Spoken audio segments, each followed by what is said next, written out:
হরে কৃষ্ণা। রাধারানীর লীলা অদ্ভুত অদ্ভুত। রাধারানীর স্বয়ং কতটা করুণাময়ী, কতটা করুণা নিধান ভক্তের উপর এমন কৃপা করে থাকেন। দেখুন, আজ রাধারানী এমন এক লীলা আপনাদের শ্রবণ করাবো, সত্যি মন মন্ত্রমুগ্ধ হয়ে যাবে। যদি কিছু লাভ করতে হয় জীবনে, তো ওই লীলার চরিত্রের মাধ্যমে লাভ করুন, ভাগবত কথা শোনার মাধ্যমে লাভ করুন, যেটা আমাদের হৃদয় নির্মল হবে। হৃদয় ভগবানের প্রতি, রাধারানীর প্রতি চিত্ত পরিষ্কার হয়ে যাবে। ভক্তি বৃদ্ধি, প্রেম বৃদ্ধি, বিশ্বাস, এই সব কিছু প্রকটিত হবে হৃদয়ে। এই দুর্লভ বস্তু, একে ভক্তি এবং বিশ্বাস দ্বারা কিনে নিন, এ কোথাও পাবেন না। তাই সত্যি আমরা ভাগ্যবান যে আমরা এই লীলা কথা শ্রবণ করতে পারছি।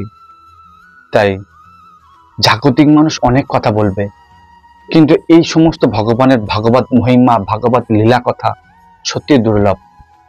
তো চলুন বেশি দেরি না করে আজকের এই ভিডিওতে শ্রী রাধারানীর এক অদ্ভুত লীলা কথা আপনাদের শ্রবণ করাই। মথুরাতে এক ব্যক্তি বাস করতেন, নাম তার জগন্নাথ দাস। এই জগন্নাথ দাস খুবই সৎ চরিত্রের মানুষ ছিলেন। একটা দোকানে কাজ করতেন। আর জগন্নাথ দাসের স্ত্রীর নাম ছিল কিশোরী। কিন্তু এই জগন্নাথ দাস, ওনার স্ত্রী এতটাই সুন্দরী, এতটাই রূপবতী, আর স্ত্রীকে খুব ভালোবাসতেন, খুব ভালোবাসতেন। এরকম ভালোবাসা হয়তো কখনো হয়নি। এতটাই ভালোবাসতেন স্ত্রীকে। সারাক্ষণ হে কিশোরী, স্ত্রীর প্রতি এতটাই মোহ ছিল, এতটাই মায়া ছিল, এতটাই ভালোবাসা প্রেম ছিল, স্ত্রীকে না দেখে থাকতে পারত না। যেখানে কাজে যেত জগন্নাথ দাস, কোনো না কোনো কাজের বাহানা করত।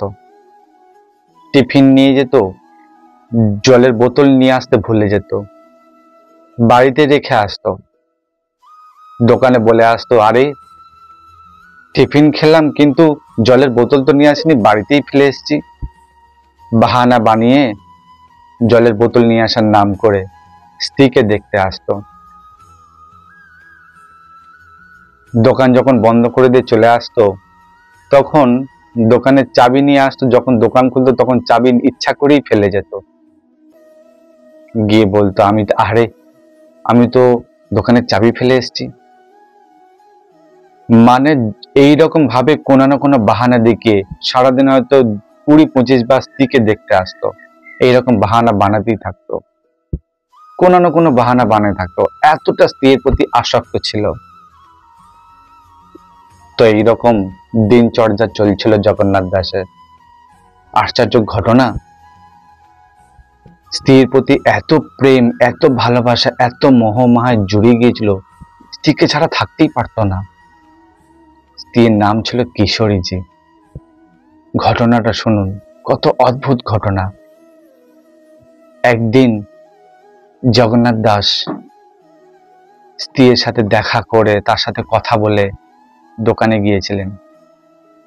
আর দোকানের বাহানার নাম করে তো কত কিছু বাহানার নাম করে স্ত্রীকে তো বারবার দেখতে আসতো বাড়িতে। তো সেই দিনকার ঘটনা, এই জগন্নাথ দাস যখন দোকান থেকে কোনো বাহানা বার করে তার স্ত্রীকে দেখতে আসছিলেন, বাড়িতে যখন ঢুকলেন জগন্নাথ দাস, দেখলেন ওনার স্ত্রী বিছানায় অচেতন অবস্থায় শুয়ে আছে। জগন্নাথ দাস ছুটে এলেন ঘরে। আরে আমার কিশোরীজির কি হলো, কি হলো আমার কিশোরীজি? কোলে তুলে দেখছে স্ত্রী অচেতন অবস্থা, অজ্ঞান হয়ে পড়ে আছে। তার হার্ট, তার শ্বাস প্রশ্বাস এসবগুলো নিজে থেকে চেক করলো, নিজে থেকে পরীক্ষা করে দেখছে কোনো কিছু, হার্টও নড়ছে না আর কোনো শ্বাসও নিচ্ছে না। কাঁদতে থাকলেন জগন্নাথ দাস। হে কিশোরী, কি হয়েছে তোমার? ডাক্তারকে ডাকলেন। ডাক্তার এসে যখন পরীক্ষা করলেন, তখন দেখলেন ওনার স্ত্রী মারা গিয়েছে। সইতে পারলেন না, আমার স্ত্রী এরম ভাবে চলে যেতে পারে না, আমাকে ছেড়ে এরম ভাবে চলে যেতে পারে না। ব্যাস, হে কিশোরী, হে কিশোরী বলে শুধু কাঁদতেই থাকলেন। যেহেতু স্ত্রীকে সব থেকে বেশি ভালোবাসতেন, সারাক্ষণ তাকে দেখতে চাইতো। আর সেই স্ত্রী তাকে ছেড়ে চলে গেল। তাহলে বুঝতে পারছেন, যে প্রিয়তমাকে এত ভালোবাসে সে যদি ছেড়ে চলে যায় তাহলে তার হৃদয়ের অবস্থা কেমন হতে পারে। জগন্নাথ দাস আর নিজেকে সহ্য করতে পারছেন না। এইরকম ভাবে 3 দিন স্ত্রীকে নিজের ঘরেতেই রেখে সে সারাক্ষণ কাঁদতে থাকছিলেন যে হে কিশোরী, হে কিশোরী। ব্যাস, জানেন কিশোরীজি রাধারানীর এক পরম নাম, পরম পরম করুণাময়ী নাম রাধারানীর। বৃন্দাবনে গেলে দেখতে পাবেন যে অনেকে কিশোরী বলে ডাকেন, কিশোরীজি। এইদিকে শ্রী রাধারানী যখন শৃঙ্গার করছিলেন, শৃঙ্গারের সময় রাধারানীর হাত কাঁপছে। এত বিনম্র, এত এত মুগ্ধ, এত ভাব, গভীরতা ভাব। কিশোরীজি, হে কিশোরীজি, হে কিশোরীজি, এই ধ্বনি শ্রী রাধারানীর কণ্ঠে আসছে। রাধারানীর হাত কাঁপছে। ললিতাকে ডাকলেন, ললিতা, এমন কে আছে যে আমার নাম স্মরণ গ্রহণ করছে?